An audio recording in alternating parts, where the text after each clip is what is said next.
consummated today, and despite the leak, there is no shock in any of this. This is the same old Labour: tax more, weaken the economy, and tell New Zealanders it's good for them. Now, I watched Chris Hipkins stand up. There were 3 words he refuses to say: capital gains tax. Mark my words, that is what Labour is proposing. And far from what Hipkins and Edmonds have claimed, this is a broad capital gains tax. It will include all commercial property, that is to say, land and buildings that are not residential. That is effectively a tax on every business in New Zealand. This will put New Zealand's economy at risk. We are at a time where it's really important employers have the confidence to invest in new buildings, in new workers, in growth for the future. Taxing their returns is a message not to invest and not to grow. This is a dangerous policy. It will put New Zealand's economy at risk, and it's this simple, really.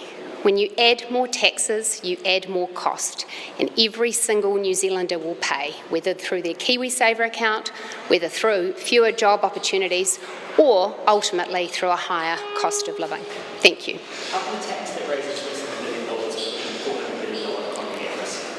Today, they've just opened the door, and we know the door will open wider and wider in a Labour to Party Māori Greens coalition. Chloe Swarbrick's already made it clear she won't accept this narrow definition. This is an invitation to treat. It is Labour putting out their open door, and mark my words, it would be opened wider if they were ever elected to government. No, this is a broad tax. It will impact every business in New Zealand that has property, from the corner dairy to the manufacturing plant. If you're a corner dairy, when you go to sell, actually what you sell is your property. Well, that will now be taxed. If you're a manufacturing facility and you go to sell, part of what you sell is the factory. That will now be taxed. To say this is narrow is misleading. Do you accept that you add the cost to business by removing the ability for them to deduct depreciation as an expense? That adds about $50 million of cost to businesses every year. I'm proud that in this year's budget we backed businesses to invest with our investment boost policy, which reduces the tax on new investments and which, in the opinion of independent officials, will add to job creation and income growth. That's the kind of policy New Zealand needs right now. Incentives for growth, for job creation, for investment. Instead, what Labour wants to do is whip the people who are trying to get this economy going. That is the wrong approach. Labour are reckless with the economy. We saw what they did over 6 years. They spent too much, they borrowed too much, and now they want to tax too much as well. You said that in your opening remarks it's a tax for every business, but there are many businesses that lease the property, that they operate on. So how is this a tax for every single business? Because the people they lease from will want to up their rents to make up for the lack of return they will get from this tax. Because if you own a commercial property, the maths now looks very different.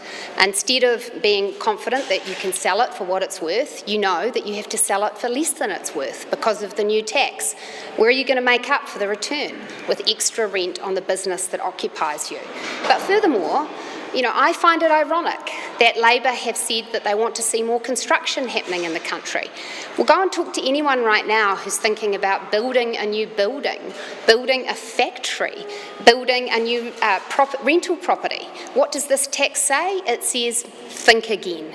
This will lead to a dry-up of investment in building, construction and the jobs that they support. It is a reckless approach at a time when we're just getting this economy going and recovering after some very difficult years. Is your view on this around the timing, given the stage of the economic cycle we're in, or do you, in principle, oppose any taxation of capital gains on commercial property? National opposes capital gains taxes. We think that that is the wrong recipe for strengthening this economy and allowing New Zealanders to get ahead. I am curious as to why the policy has been leaked right now. It is clear that there is warfare within the Labour Party caucus, that some members wish this tax to go even wider, and I note that it hasn't yet been approved by the Labour Party Policy Council. There's a really clear theme here, which is actually what Labour want to do is tax everyone in this country who's worked hard, saved hard, or is investing for the future. And if they're given half a chance to widen this policy, they will. Labour used to be the party for working people. Now it is the party that wants to tax those people who've worked hard their whole life. If you don't introduce a capital gains tax, how do you incentivise people to invest in the productive economy? Well, Labour are saying to people the way to grow your savings is to invest in a residential home, because we won't tax that. But we will tax your dairy, we will tax your factory, we will tax the buildings on your farm, but we won't tax your home. So actually this does the opposite. This incentivises people to invest more in their family home. That's just about owning the home that you live in and making sure that people can get onto the property ladder. Back to my question, how do you incentivise people to invest in the productive economy without a capital gains tax? With an investment boost policy that we introduced in this budget. What that policy directly does is it says if you go out and make an investment in the productive economy, if you invest in the capital needed to grow your business and hire more workers, we will give you a tax deduction. That investment boost policy, which I note, actually Labour said that they supported, is about investment. It is about supporting growth. This policy is about punishing growth. And actually it will affect every New Zealander. I think it's farcical for Labour to say that KiwiSaver won't be impacted. Well, what do they think KiwiSaver funds invest in? They invest in New Zealand businesses, most of which have property, whether it's buildings, factories, land or other buildings. And so by taxing their returns, you're taxing every single New Zealander's KiwiSaver account. Labour today used Australia as an example, which is obviously had a capital gains tax since the 80s. They say that they're a step behind. What would be your counter to that? I'd say I actually want more New Zealanders staying in New Zealand than moving to Australia. Why give them another reason to leave? This is one advantage that we have over our Aussie cousins. Let's hold on to it. The last thing we need to do is give productive New Zealanders another kick out the door. The vast majority of countries in the OECD do have a capital gains tax, most of them have they all got that wrong? Well, for the New Zealand economy, I think this is the wrong thing. This is a disincentive to the growth that we sorely need. And if we want to be an economy where people want to create a new business, where they want to save money for the future, where they want to invest in new ideas, then the wrong message to send is we're going to tax you when you gain from it. And I think for New Zealand, where we are at this particularly critical juncture, it is reckless to be introducing a new tax. I mean, what I observe is that Labour have flirted with this idea for years and years. And in the past, they've always shied away because New Zealanders aren't stupid. They know that an extra tax comes at a cost to everyone. And actually, they also know that Labour has a habit of wasting their money when they're in government.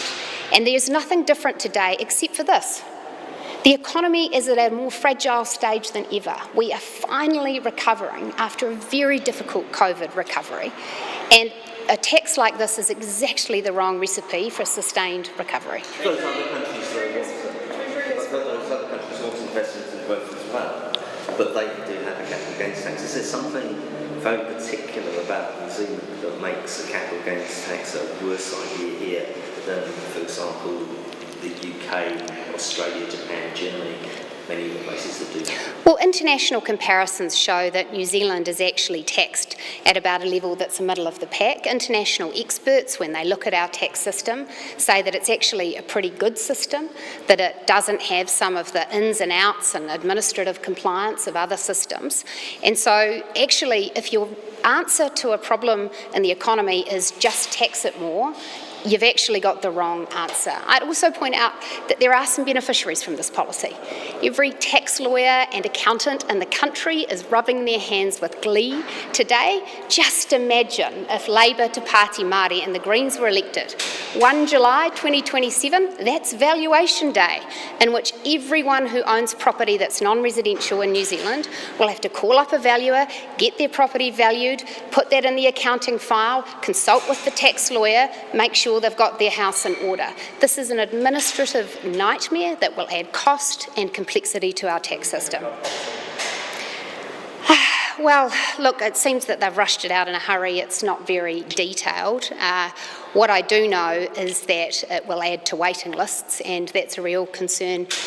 Our focus is on ensuring that New Zealanders can access a GP more readily by training more doctors, establishing the Waikato Med School, ensuring also that New Zealanders don't have to see a GP to get their prescription updated, to get help with immunisation, for example. This policy that Labour proposed seems to want to subsidise millionaires and has very little concern for the waiting lists that everyday New Zealanders would face as a consequence. I speak to what a lot of people have been saying sometimes that investment planning here is probably a good idea to reduce some of the costs to tertiary people. Well, I noted a comment that Ms Herald made today. She said it would take up to a decade to fix the health system. Well, Simeon Brown has had 2 years and he's already making a lot of progress. We are improving access to elective surgery. We're making progress on our targets on immunisation, on emergency room waiting times. That's after 2 years. Imagine what he can do with several more. The reason he's had to do that picks up work is because Ayesha Verrall used to be in charge. So I find it very rich for Labour, who left us with the mess of Health New Zealand, overburdened waiting list, a system in freefall, and now saying that somehow our attempts to fix it are wrong. Core health spending has doubled, I think, in the last 2 years. But it's on an unsustainable trajectory. Once it's on an unsustainable trajectory, isn't, sort of, you probably want to target it a bit, but isn't investment in primary health care probably necessary to ensure that out-of-control fiscal problem in the health system is funded? You're right. Our government is spending a record amount on health. We're investing a bigger share of the economy in the health system than ever before in New Zealand's history. And in doing that, we are having a real focus on primary health care because it makes sense to us that prevention is better than cure. But we have to be honest about the situation we're in now, which is that some New Zealanders, when they ring their GP for a booking currently, have to wait days for that appointment. We need to address that problem, and Labour's proposal does nothing to address that issue. Labour hopes that this policy will put government pressure on health. Absolutely not. And if you want a case study, go and look at the Bright Line test, the 10-year Bright Line test that they introduced. Following the introduction of that policy, we saw the biggest spike in house prices in a generation. That policy failed to control house price growth. We saw a 30% house price growth in a year, even with the Bright Line tax working. So no, this won't achieve that. What it may mean is that some New Zealanders who've saved their whole life for a nest egg in a rental property will in future think twice before wanting to rent a property to their fellow New Zealander and will instead invest in an extension to the family home. It's hard to see how that's a good result. Treasury has for a long time been talking about the need to broaden the tax base due to all the upcoming costs of ageing population and so on. Do you think Treasury's analysis is wrong, or do you see another? I think you're mischaracterising Treasury's analysis, because what Treasury have said is that New Zealand faces significant fiscal pressures a decade or two from now, in particular in relation to superannuation and healthcare costs. Labour's policy today does absolutely nothing to address those challenges because they're literally promising to spend the money before they've even earned it. They readily admit that the GP policy will cost more in the first couple of years than the tax will take in.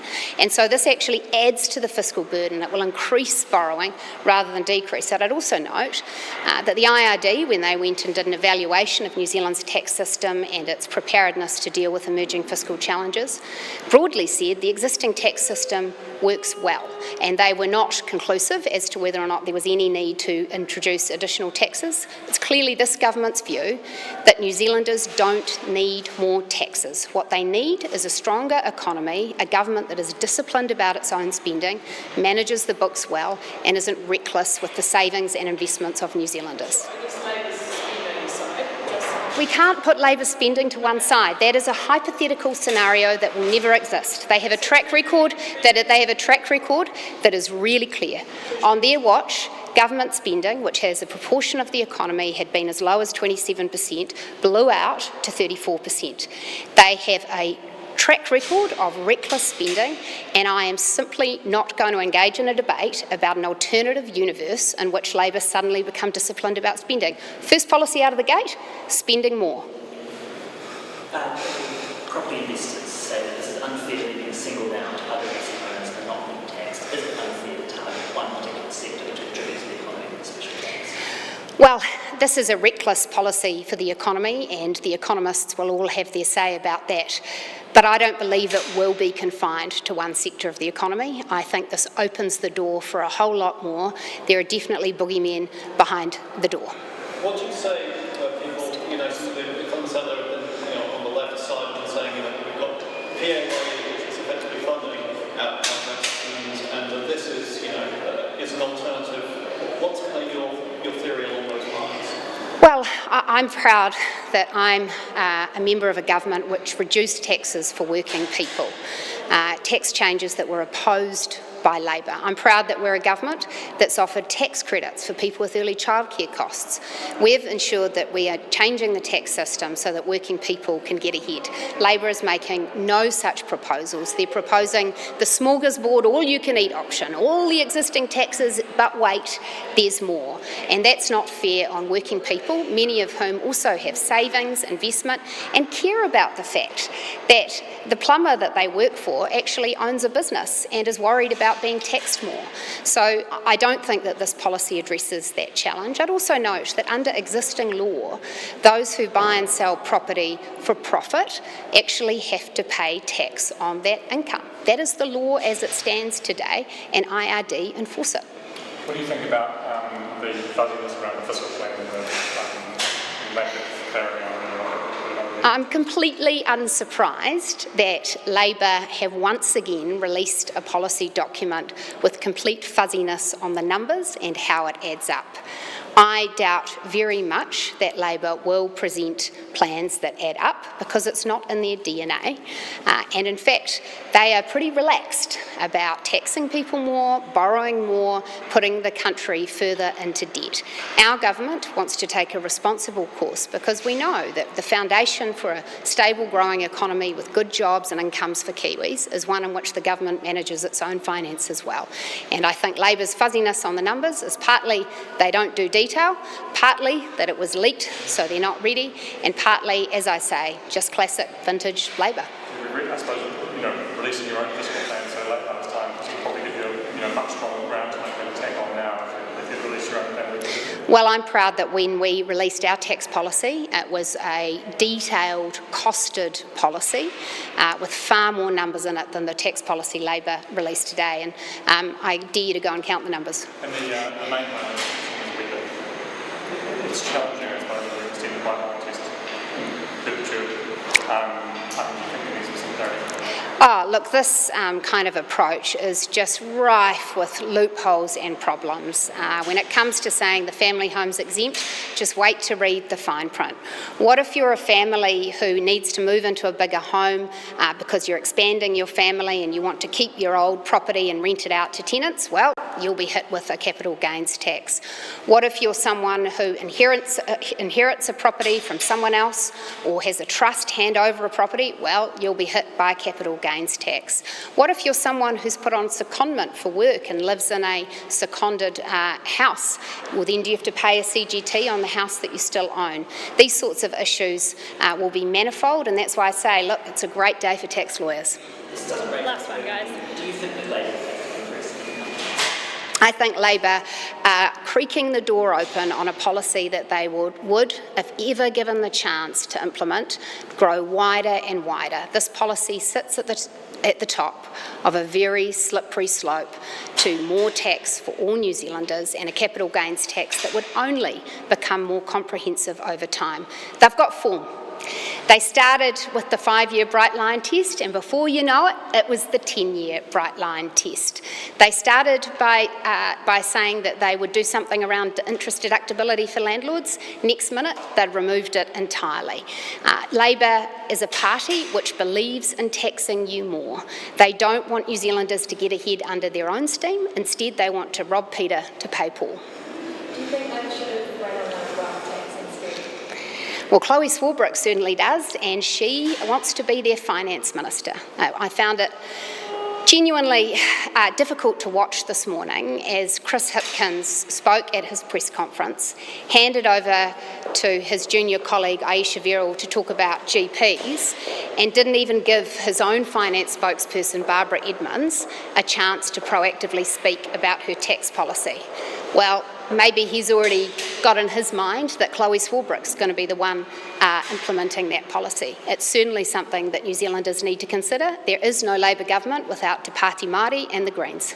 Are you seriously considering Chris Hipkins would prefer Chloe Swarbrick? He may not prefer it, but if he wants to govern, it's going to be Labour, Te Pāti Māori and the Greens. That's the reality. Show me a poll which doesn't tell you that the only way Labour governs and introduces this tax policy is with the Greens and Te Pāti Māori. The Greens have been crystal clear, and their policy has more numbers in it than Labour's. They want wealth taxes and new taxes on everything. Te Pāti Māori want the same thing. So it's for Chris Hipkins to answer questions about how he'll deal with those issues. So far, you've all given him an easy run. He just says, I don't want to talk about that. We know you don't want to talk about that, but that is the reality for New Zealanders with a Labour party in government. You're basing your theory off Barbara Edmonds not getting a speaking slot at the top of the stand-up, though. I'm basing my analysis on polling numbers which show that the only way that Labour could govern is with Te Pāti Māori and the Greens, and I'm simply noting that Chloe Swarbrick has openly said she wishes to be the Finance Minister, and that today at the press conference, Barbara Edmonds, the senior colleague to Aisha Verrill, was given no opportunity to proactively speak about her flagship tax policy. Now, as I said at the beginning of my remarks, I think we all know why that really is, which is Chris Hipkins doesn't want to speak with New Zealanders about capital gains tax, because he knows that most New Zealanders are smart enough to know that that's a tax on all of us. It will add to the cost of living. He doesn't want to talk about it. He wants to distract people with other issues. Well, we're going to keep talking about it. Thank you.